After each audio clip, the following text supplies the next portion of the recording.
My name's Neil. My service is called Inside the League. We've been around since '02.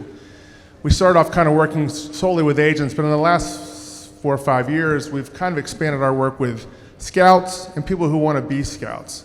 We have a pretty robust presence on Twitter, especially in April and May, where we try to break as many stories about who's getting scouting jobs in the NFL as we possibly can. We've had a little bit of success with that. We don't do as much maybe at the GM level, but as far as the area scouts, the scouting assistants, that kind of thing, we try to break as much of that as we can. And we've really had a lot of success building relationships and getting some information out there that way. Hopefully y'all are following us. If you're not, I'd encourage you to, especially if you're interested in kind of moving up to the next level and doing that kind of thing. I've also brought with me Jason Montanez. Jason's got lots and lots of energy. He's going to be really entertaining. He's going to come up after me. I'm going to do 10 minutes, then Jason's going to do 10. Jason's with Catapult Leadership, which is based in Houston. He's a fabulous guy to listen to. He's a fabulous guy to be around because he's infectious. But I think what's most impressive about Jason is not only does he come from a football background, and I'll let him kind of enlighten you about that, he's also really good at imparting how to successfully sell yourself and to express to people your capabilities without looking like a self-promoter, and that's a pretty fine line. I think everyone probably can agree with that, but it's really important, especially in this community. And then Blake Beddingfield. Blake's been a friend for a long time. He was director of college scouting for several years with the Titans. He was with the Titans for, I think, 19 drafts. So he's been around for quite a while.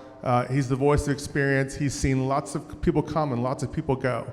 After Jason's done, Blake's going to talk about the people that have gotten hired that he's seen, who's been successful, and who hasn't been and why. So we'll talk about that then. So anyway, let's see if this works. Good, all right. So Inside the League, that's kind of the mothership. Inside the League is my Twitter. Succeed in Football is my blog. My name's Neil Stratton. A lot of people get me confused with Tony Robbins. I'm not this guy. I guess I kind of look like him, sort of. I don't know, maybe a little. But we are going to try to motivate you. We're going to try to inspire you, try to educate you a little bit today. So when Ed said, hey, come and talk, I was flattered, and he wanted me to, we talked about maybe talking about how to get a job in NFL scouting, and the first thing I did was reach out to several of my friends who are younger, 5 years or less in the business, who are scouts, who are scouting assistants. I wanted to get their take on how they'd been successful, how they had gotten where they were, and had been able to do what they were. So I'll kind of pepper my presentation with a few of their quotes. Here's one that I thought was really good. When you're trying to get a job, coaches, GMs, and scouting directors don't care about your reports, so don't waste your time emailing and mailing binders full of scouting reports. Just try to make a connection with people in the industry. I can't emphasize enough how important networking is, guys, and I think that y'all probably share my opinion because you're here. Now, the first question I think we ask yourself is, aren't we all networking just by being here? Doesn't it kind of take care of itself? The answer is yes and no. I think to some degree, yes. Because you're here, you're going to bump into a few people. You're going to see people when you're out eating. You're going to see people when you're out drinking tonight or whatever it is. And you're going to make a few relationships. But you got to be intentional about it. I recommend trying to come back with 5 business cards from people that you didn't know before you got here. It's the best way to build your network, guys. And you don't get many opportunities like this because we essentially live in an adversarial business where we're trying to beat guys rather than trying to buddy up to them. Now, another illustration of this, I was talking to a coach's agent who's pretty well established, I don't know, 3 or 4 months ago.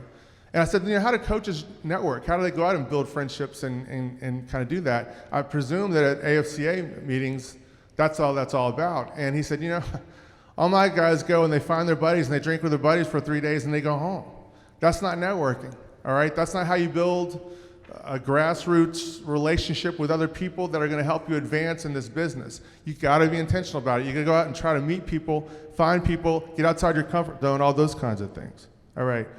Now, the other thing kind of goes off of what this says is there's no NFL scout degree. So there are a lot of good services out there that will teach you evaluation.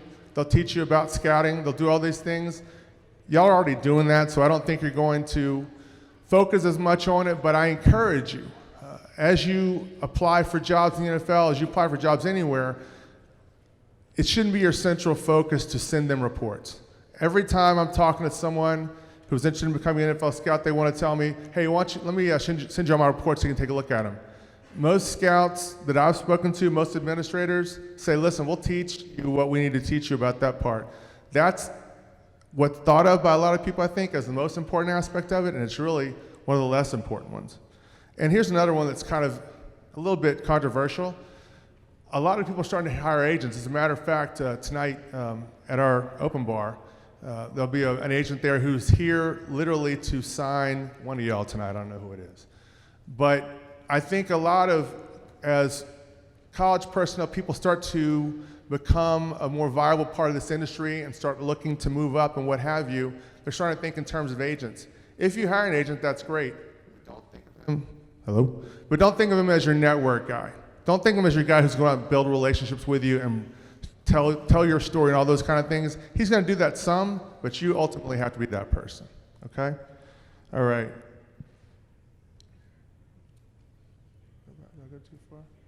All right. Oh, fourth thing. Here's a story. And this came from an agent, so I guess consider the source. But here's a good way not to tell others about your network and build networks and what have you. I was at the Combine, I guess a couple years ago, and I was talking to an agent, and I can't even remember why he was trying to make this point. But he said, you know, Neil, I was having lunch with, and he named a famous baseball player, at the Grammys. I mean, he actually paused for about 10 seconds for dramatic effect, which I thought was a little over the top.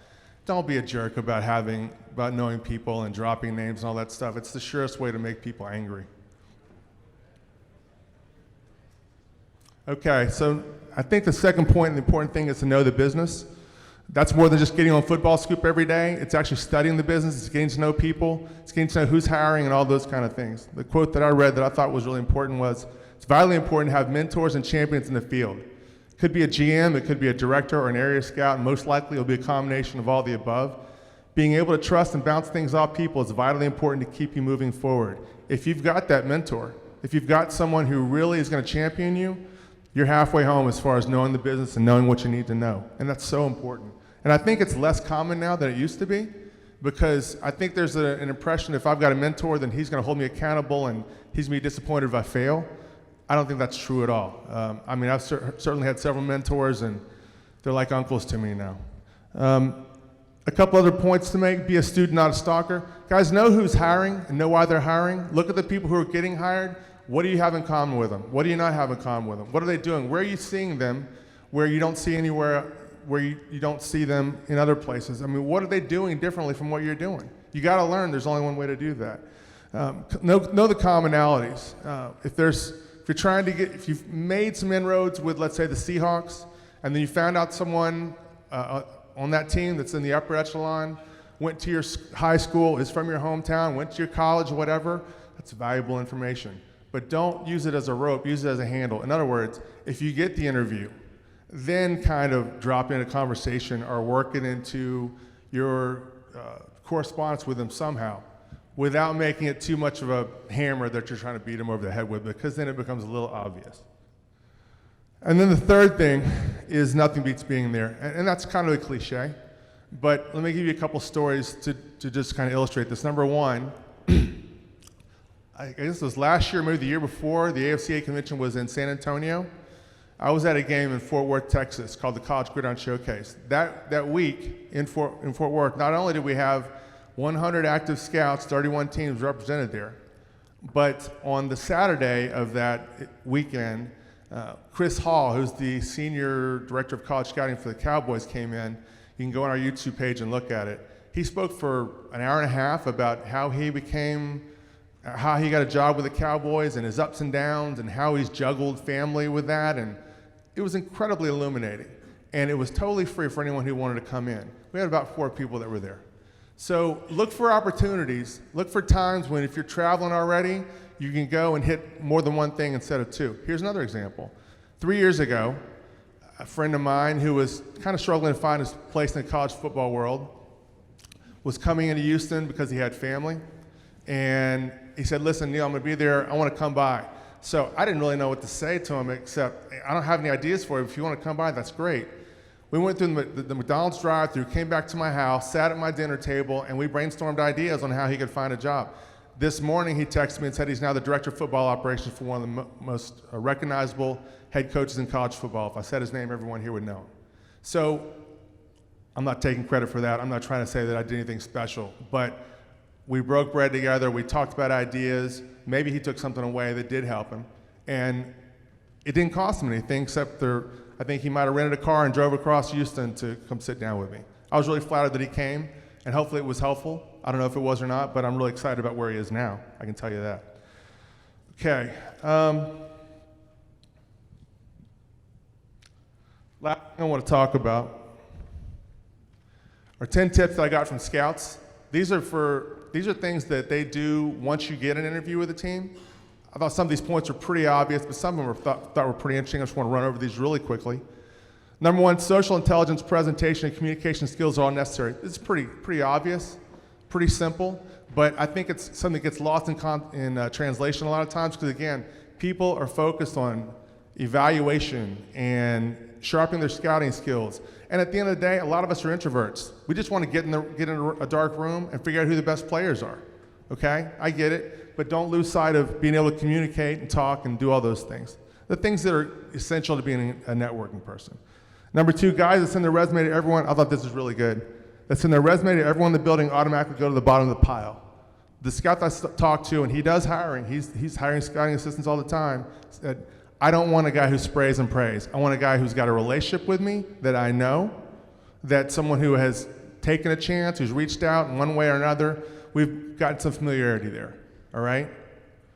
Number three, experience with evaluation is less important than legitimate work experience. Sorry about the typo there. Kind of goes with what I was saying earlier. They will teach you what they want you to know. Computer skills are critical, obviously, it's 2019.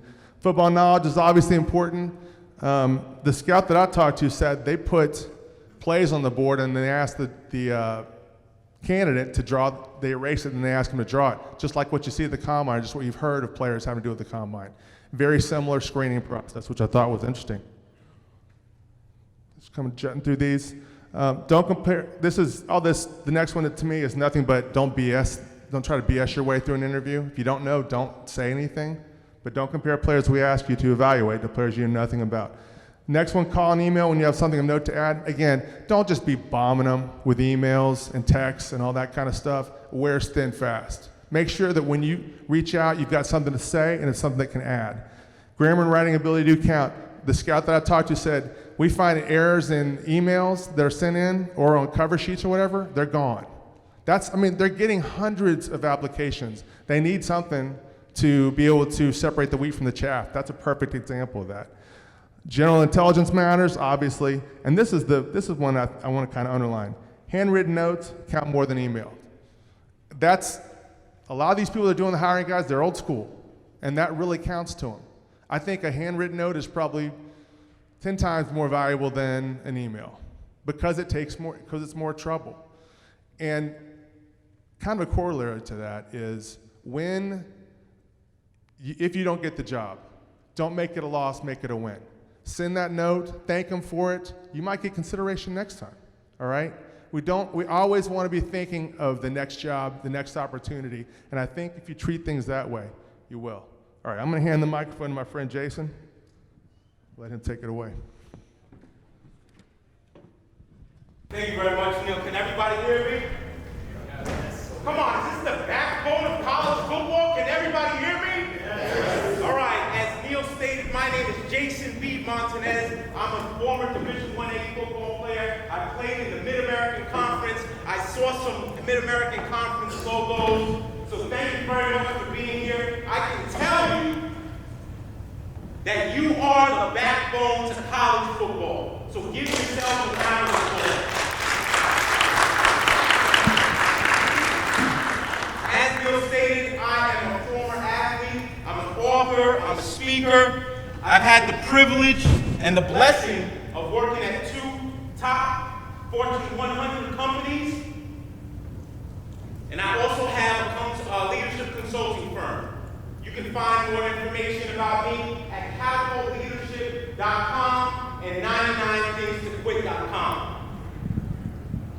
For some reason, I feel here that you guys don't have any energy. So I need to figure out somehow to get you guys to give me some energy, because that's how I respond, and that's how you're going to get the most out of what I'm talking about today. So let's see if you can follow instructions. Everybody stand up. We have some people out there. We have some people in the hotel. I want to make sure that they know that the very best of college football personnel is in this building right now. Okay? So I'm going to give you instructions. I'm going to start clapping, okay? It's going to progressively get faster.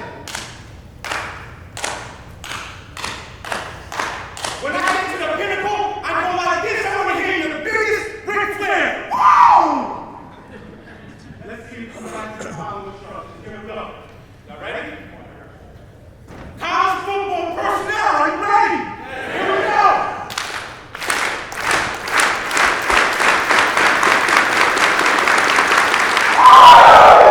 Let's go.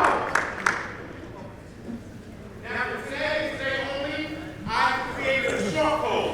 The short code is 31996. You will get my free quitter cheat sheet. It is the 9 things to prepare yourself for a lifestyle of quitting. And then today only, I'll be meeting you out at happy hour. Show me that text, you'll get 50% off of my new book. I've got 99 things to quit and give it up to 1.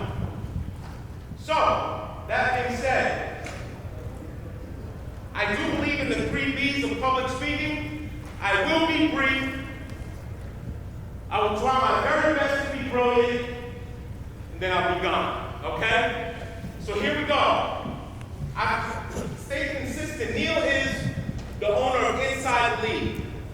So I've stayed consistent with 3 things that you absolutely must have, are vital, if you want to take your careers to the next level.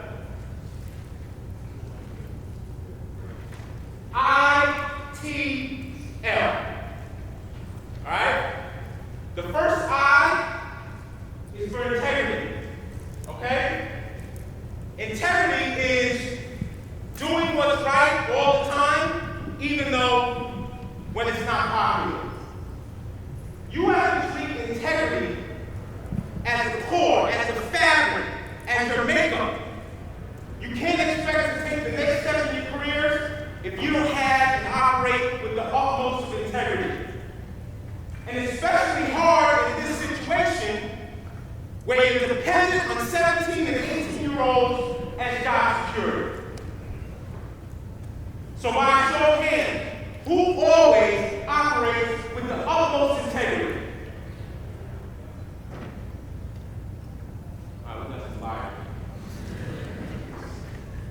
But thank you very much for raising your hands. I'm not calling you liars who raise your hand. But imagine a world where everybody's hands raised up. Right? We have to make sure that we're operating with the highest integrity. You know, I met Neil because I was coaching his 11-year-old son.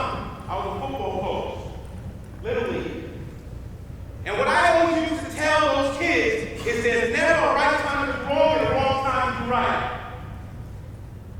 And I'm pretty sure that's what you tell some of your players out there.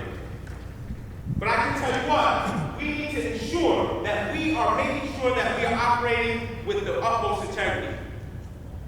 I can guarantee that none of you guys want your schools, and ladies, want your schools on the front page with some kind of scandal going on. Trust. In my opinion, trust is so easy. Keep your word. Do what you say you're going to do. Be dependable.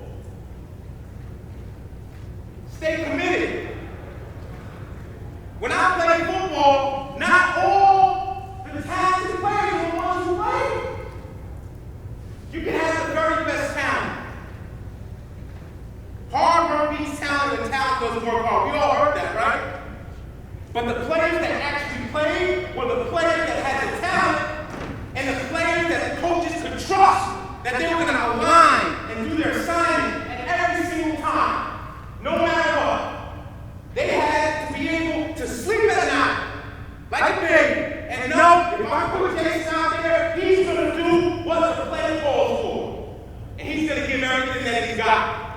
It's no different with business.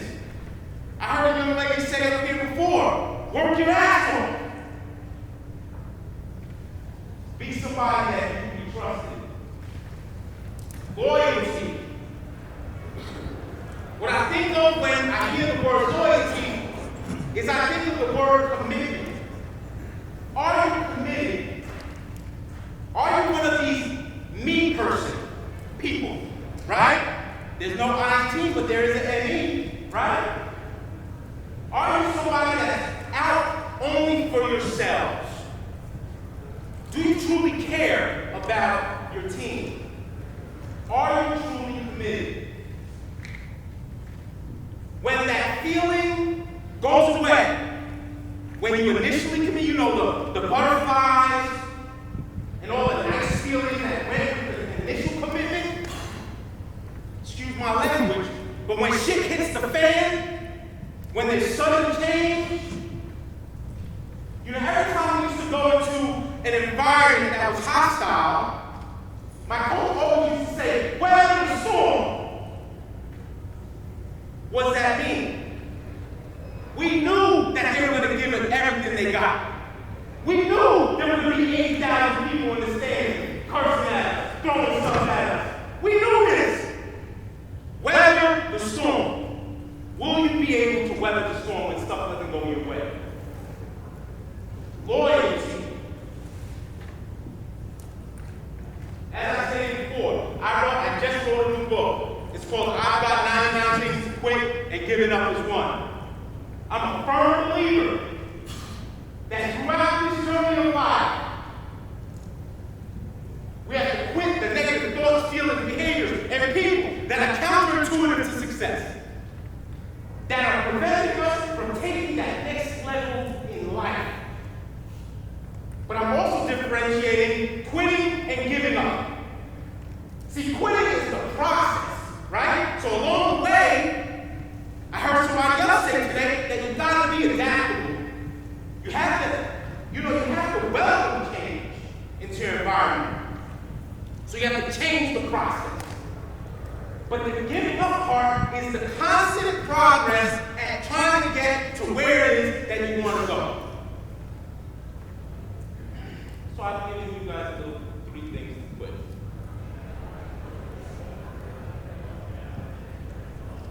First thing, quit being an opportunist.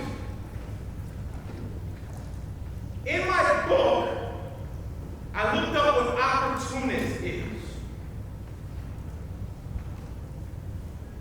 And an opportunist is a person who exploits circumstances to gain immediate advantage rather than being guided by consistent principles or plans.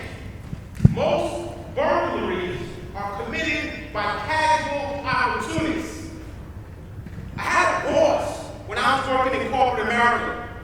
I had a boss that said, Jason, I'm an opportunist. And he just came calm himself, right? I seize opportunities. There's one thing with seizing an opportunity, and there's one thing breaking relationships and that trust and that loyalty and that integrity to get those opportunities. So I petition to you today, quit being an opportunist. The second quit not keeping your word. I don't know how else I can phrase this. This is a real opportunity to differentiate yourself from the pack. Do what you say you're going to do. We actually at the point in our society that if somebody does what they say they're going to do, we're like, holy cow, he actually did he or she did what they were going to do. Are you kidding me? It's a true differentiator for you just to do what you say you're going to do. The last point that I have for you is quit burning bridges. We talked about relationships. We talked about people. We talked about that integrity and trust and that loyalty. Nobody in here, nobody can get into the next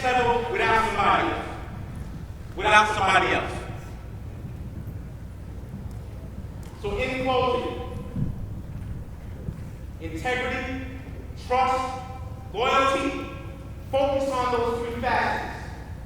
And if I can leave anything with you today, quit being an opportunist, quit not keeping your word, and quit burning bridges. My name is Jason D. Montanez. Thank you.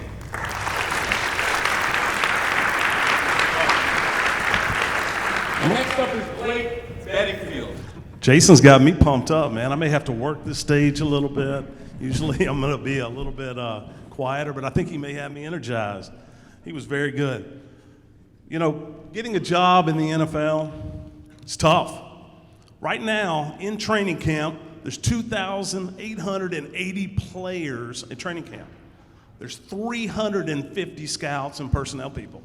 So statistics will tell you it's a lot easier being a player than a scout, right?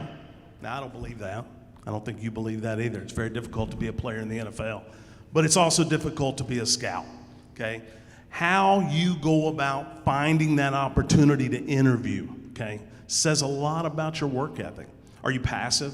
Are you someone who sends emails and texts, you know, afraid of the confrontation, afraid of eye-to-eye conversation? Are you someone that's very persistent? Persistent means going after what you want.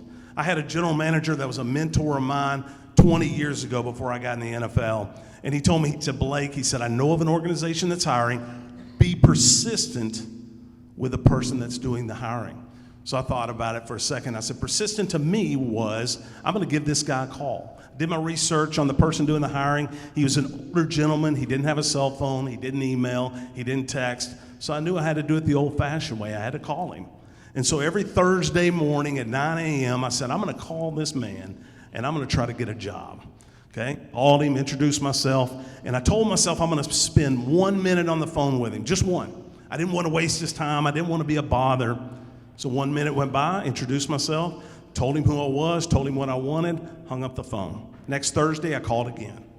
Fourth Thursday, he said, hello, Blake. He didn't even ask who it was. He knew I was calling. I was being persistent. Did the guy hire me? No. But what he did is he recommended me to the director of college scouting with the Houston Oilers, who did hire me.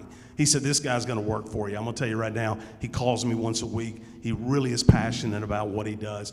Persistent people get the jobs, okay? Aggressive people can scare you. They can be stalkers. I heard that comment earlier. You know, aggressive is good, but there's a line between being aggressive, calling someone every day, texting, emailing, sending reports, showing up at the work facility, and stalking. There's a little bit of a fine line there, so be careful. You know, those are things that how you portray yourself by getting an interview is sometimes what people perceive your work ethic to be, okay? These people that I interviewed, that I'm gonna say don't be one of these. Fast Track. Fast Track is a nickname that I gave someone that actually sticks today.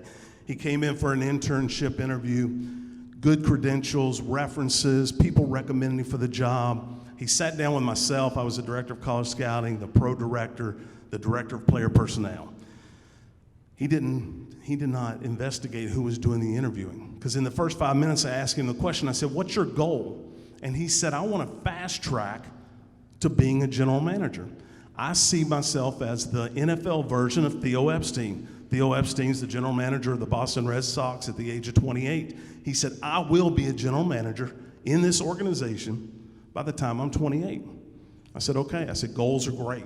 It's great to have that. But the problem is you're talking to someone who's been in the NFL for 12 years and hasn't been a general manager yet. Talking to a pro director that's been in the NFL for 12 years that had not been an NFL general manager yet. And a personnel director that had been in the NFL for 25 years and had yet to be a GM. He did not investigate who he was interviewing with. And so I asked him the question. I said, how are you going to go about that? And he said, well, I'm really good at what I do. I said, how? He didn't have an answer. These are things that when you go into an interview, know who you're interviewing with and have answers to all the questions. He has yet to find that job in the NFL, and this is about 7 years ago. You know, the next one is, we interviewed a person who had great energy. This guy was great credentials, resume, worked in college football. He was a young guy, came to the organization, and we thought we hit a home run. So we hired him off the interview. He had had some adversity in his life, talked about how he had gone through the adversity and really had success, and we thought, that guy has a grinder mentality that we're looking for in the scouting profession. He got to the facility and we hired him and we thought, we got somebody here. It took a couple of weeks. He started to feel comfortable. He started to take lunches. He started to take that hour and 2 hour lunches with the marketing department. He was a younger guy, they were too. Then he started to leave early, about 5 o'clock, to go work out with the marketing department. Well, we were in personnel. So this was a guy that had the opportunity to be a scout in the NFL. It's what he wanted. And what he did was he blew it. So when the 6-month internship ended, we had a full-time position available. We didn't interview him. This is somebody that's still looking for that opportunity in the NFL because he blew that chance that he had. Turning down jobs. Don't turn down a job that you perceive as being less than what you are, okay? I had a really good friend that came and interviewed in the NFL, and the only internship that was available at the time, he was looking to get into scouting. The only internship that was available was the cheerleading coordinator internship. So he called me up and he said, Blake, I'm not going to take that job. I said, why not? You're in the NFL. You better take it. And he said, no. He said, I don't want that job. I want to work in personnel. I said, take the job. He worked 6 months as a cheerleading coordinator, handled the cheerleaders, booked all their visits, did everything he could, was very professional, very mature, did his job. At the end of the 6 months, a position opened up in personnel, and he's in now his 15th year in the NFL. He took a cheerleading internship job to get his foot in the door to prove what he's worth, and he's still there. You know, one of the things you have to do when you're interviewing, check your social media. We interviewed a candidate that was a great candidate. After he went through the interview process, started to check some of his social media, he was a fan. He had pictures on the internet with our players. He had pictures with other players. He was out at bars with them. This was somebody that was more of a fan than he really was wanting to work as in scouting. If you're a player, former player, put your cleats at the door. Leave them there. You're not a player anymore. When you come in an interview, forget playing again. I interviewed a great guy that was a former player, thought he would be a good scout, came in, guy brought in a report he had written on a player, brought in a tape of a player that he had done some cut-ups on, and I thought, this is fantastic. This guy's way ahead of the game, and he brought something with him. The report was on himself. The tape was on himself. And he told me at that time, he said, I still want to play. Can I scout until I get back on the field? Well, that interview was short. Be careful, don't be some of these people. If you can't decide whether you're a scout or a coach, pick a side. 2 different departments, 2 different people running those organizations. The head coach picks the coaches, general manager picks personnel. Don't walk into a personnel department and say, well, I'm fine with being a coach or a scout. That doesn't work, okay? Those are some things of what not to do. Traits of a good scout, you better have a passion for what you do. You're going to travel 130 days a year. You're going to be on the road. You're going to be in hotels. You're going to miss your family. You're going to be away from them. I know a lot of you travel. A lot of you work long hours. It's tough to be a scout. Make sure you come in and know what you're getting into when you're going to do that. It is a lot of work, but again, it's football. It's fun. You better have a work ethic. When I go to the University of Alabama and I write up 15 players, I got to go to the hotel that night and write them up. The next day, I'm going to go to Auburn and write up 12. Then I'm going to go to Florida State and write up another 15. And I'm going to go to Florida. You can't get behind on your work. You got to have great work ethic. Independent. Directors of college scouting are not micromanagers. They're going to keep an eye on you, but they're not going to tell you what to do. You independently have to do your job. You're out on the road by yourself. You better be stubborn, meaning you better trust what your eyes tell you. A lot of things will happen in your ears. A lot of people will tell you about players. A lot of people will recommend, but you better be stubborn, and you better be opinionated when the general manager or director asks your opinion on a player. Relationship builder. I think everybody said it here, heard other panels talk about it. You build relationships as you go through this business, whether it's out here today or tomorrow or during the year while you're working. You've got an opportunity to build relationships and build a network. I know we're running out of time here, so I'll be fast. Know your strengths, okay? Who do you know? Networking. That's what we talk about. You've got an opportunity here to continue networking, to continue to build that rapport, and to continue to build what you want to be. Know what you want to be. Who gets the jobs? People with good references that know the decision makers. Be prepared, be knowledgeable, have that grinder mentality. That's what we talk about in football. Be energetic, but also be mature. Do your job with some maturity. I know we're done. Thanks, Ed. Thanks, Neil. Appreciate you having me.